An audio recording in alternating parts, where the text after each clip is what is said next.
Hello, and thank you for joining me. Today we are making a savory pheasant pie. Savory pies with flaky hot water crusts are a staple of classic English cuisine, and it's easy to understand why they are so beloved. They are delicious, filling, impressive to look at, and honestly not too difficult to pull off. And when you make them, you touch on some great cooking basics. This was actually my first time making a savory pie with this style of crust, and I was surprised how well it came together. And even though I'm using pheasant, you could certainly use another protein that is more easily accessible to you. At any rate, let's get into it. Let's start with the filling. It's a pheasant pie, so I have here a pheasant. During pheasant hunting season here in Denmark, you can actually buy it at certain grocery stores, which is pretty cool. The thing about birds is that they have very similar anatomy from species to species, so I'm just butchering this much like I would a chicken. First I'm taking the legs off, then I separate the back from the breast crown, then I split the breast in two, and then cut each one of those in half again.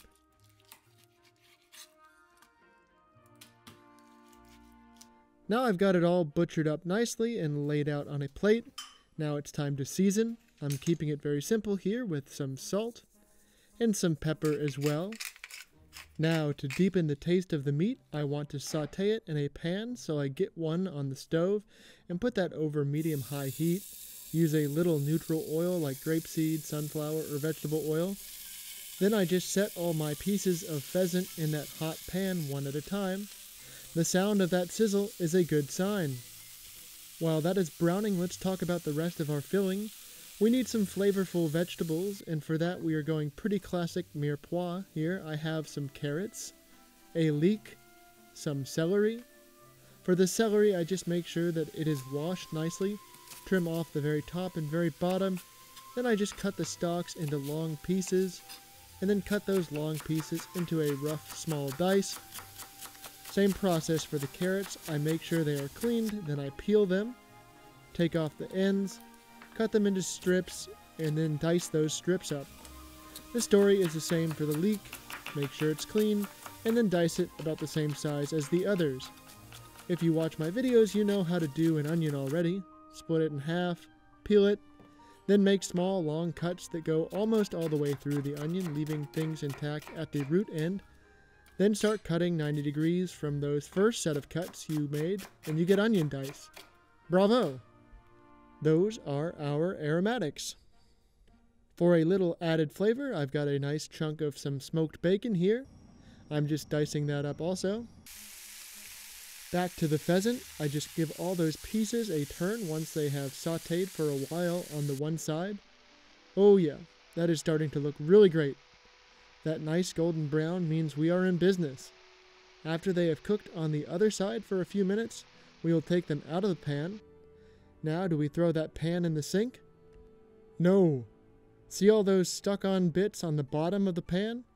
This is flavor, and we don't want to get rid of it. So just drop the heat a bit and throw in our bacon, as well as all those aromatic vegetables we diced up. Oh yes. As the vegetables cook and release some of their water, it will soften and release the crust on the bottom of the pan, which is called fond. And this will help intensify the taste of our filling.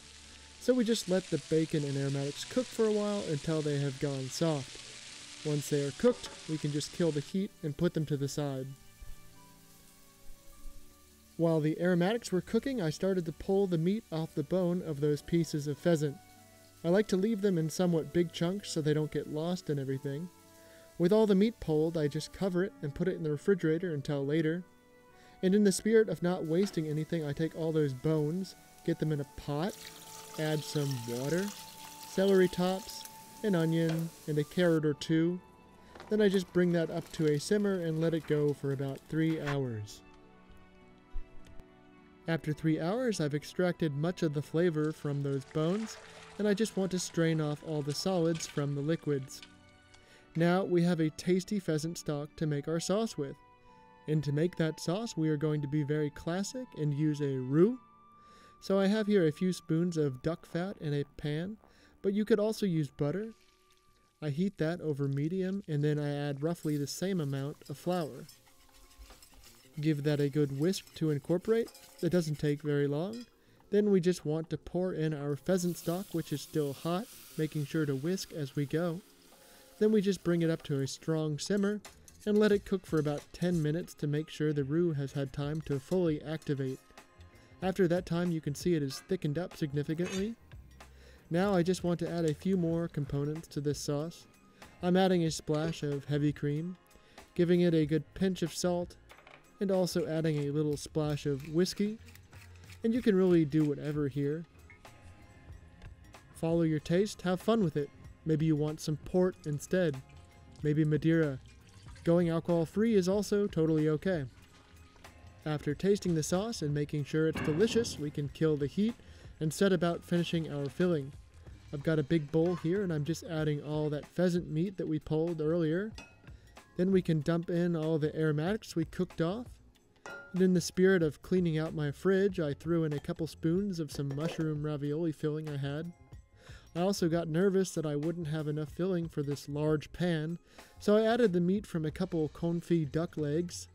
This is certainly going to be a very rich pie.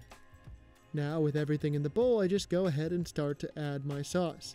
I'm not adding everything at once because I want to stir it around a bit to see where it's at. If we add too much sauce, the filling will be loose and it will be hard to get a nice slice out of the pie. Think just enough sauce to coat everything and make it easy to stir. That is looking pretty good, which means it's time for our crust. Now, don't be scared, these hot water crusts are really easy to work with, and King Arthur has a great recipe. I have here 4 cups of flour, that's about 480 grams, and I whisk into that 1 teaspoon of salt. Then, in a pot on the stove, I have 1 cup of water, about 227 grams, and 1 American stick of butter, or 113 grams to my EU friends. That just gets heated until the water boils and the butter melts completely. Then I just pour that into the flour, mix and stir it until everything roughly comes together.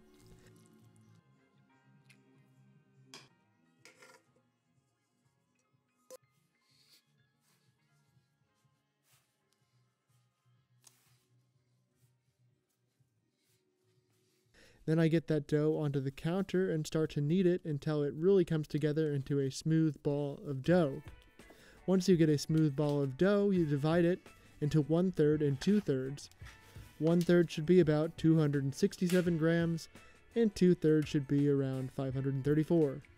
Cover the smaller portion of dough with plastic or a towel and keep it in a warm place. Before starting to roll out the bigger chunk of dough, I like to look at my pan to make sure I have some kind of idea how big I'm going. Then I just set about rolling it out with my rolling pin. And this dough is so easy to roll. It's really satisfying to work with. It's getting pretty big here. Let me just grab my pan again to check in. Not quite there yet. The walls of this pan are pretty high, so I need to really make sure I give myself some room to work with. Once I'm there, I roll the dough onto my pen, which makes it a bit easier to place the dough into the pan. Easier, but still a little tricky. For me, this step is always a little awkward, but you just have to be patient and don't be afraid to just try again if you need to. As you can see, my dough didn't fit perfectly in the pan, but the great thing about this hot water crust is that you can patch in little pieces of dough very easily and it will never be noticed in the final product. So that is what I did using the excess dough that was hanging over the side. And once things were evened out, I just used my fingers to press that dough snugly against the walls of the pan all the way around. This is looking pretty good now. Good enough to fill.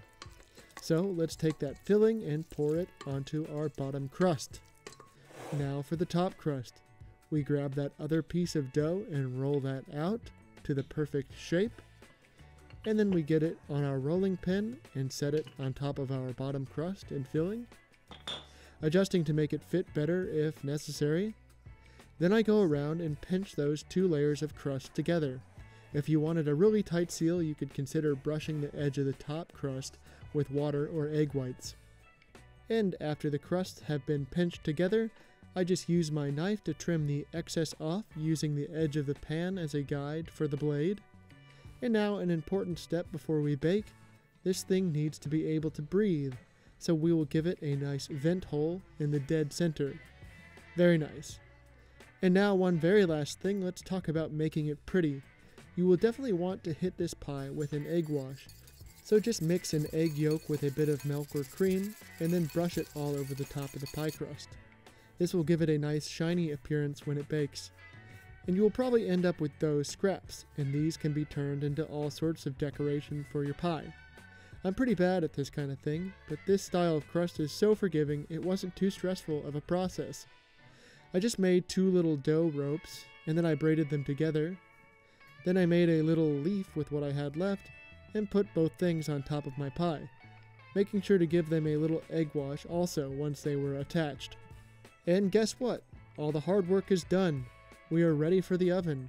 That has been preheated to 200 degrees Celsius, around 400 degrees Fahrenheit, and we just let it go for about 45 minutes. Make sure to keep an eye on the crust, and if the top looks fully cooked and there is still a lot of time to go, cover the pie with foil for the remainder of the bake. But after that 45 minutes in the oven, it should look something like this. Beautifully golden brown all over and bubbling gently out of the vent hole. Now it looks delicious, but it is important to let it cool for at least 30 minutes, especially if your pan is as tall as mine is here. Patience is a virtue, and you really want to get a nice slice after all that hard work. So once we have demonstrated impulse control, it's time to unmold our pie. Ooh, look at that nice color on the sides of our pie crust. Now, the only thing left to do is slice and enjoy.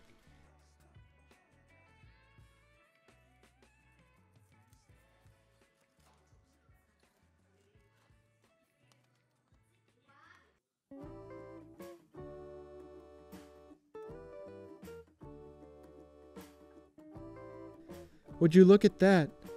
The slice is nice and juicy, yet still holds together. The filling isn't running all over the place, so I will be able to get nice slices for everyone. This is absolutely perfect comfort food for a cold night. Thank you for joining me.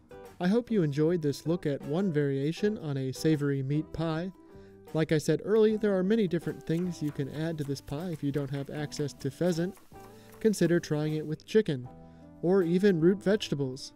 If you make it with love and care, it will be delicious. If you liked the video, then please show me by clicking the thumbs up button and subscribe to my channel. I've got a great back catalog and many fun videos planned for the future, so don't miss out.